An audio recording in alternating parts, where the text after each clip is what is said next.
करना चाहिए, क्योंकि हम भगवान की पूजा करते हैं, व्रत रहते हैं, तो इससे बोले क्या, इससे भगवान प्रसन्न होते हैं और अपनी संतान पर कोई कष्ट नहीं आता। लेकिन अगर कई कई जगह हमने देखा है, कई कई आते हैं, बोले महाराज जी हमारे घर पे झगड़ा किस चीज से हो, बोले एक चीज से होता है। बोले किस चीज से?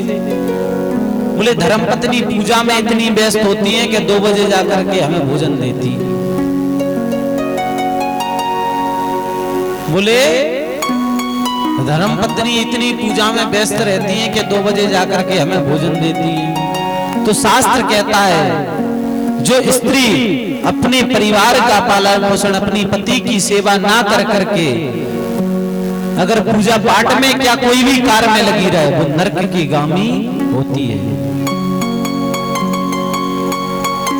बोले सबसे पहले क्या कार्य है? बोले अपने बच्चों, अपने पति को भोजन कराओ, तब पश्चात आपको पूजा करनी है, फिर आराम से भले 5-6 बजे तक करते रहो। पूजा करनी चाहिए। पूजा से क्या मिलता है? बोले अपने बच्चों को ऊर्जा मिलती है, अपने बच्चों पर संकट नहीं आते। लेकिन ये नहीं कि तुम 8 बजे से लग गई 2-3 बजे तक पतिदेव भूखे ही बैठे।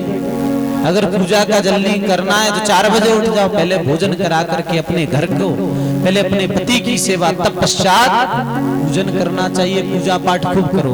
वो पुत्र नरक का गामी है जो अपने माँ बाप में घर पर लात मारता है, जूता मारता है, फिर उसके बाद तीर्थ यात्रा पर जाता है, वो पुत्र नरक का गामी है।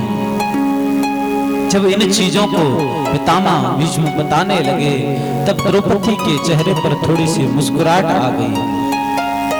तब पितामह कहते हैं मुझे पता है कि कुलीन घर की स्त्रियां ऐसे नहीं मुस्कुराती, कोई तो कारण है। तब द्रौपदी कहती है कि हे पितामह, आप आज उपदेश दे रहे हो, उस दिन कहां गए थे जब मेरा बीच सभा में बोले मेरे वस्त्रों का हरण किया जा रहा था, मेरी लाज को लूटा जा रहा था, उस समय कहां गए थे? तब कहते हैं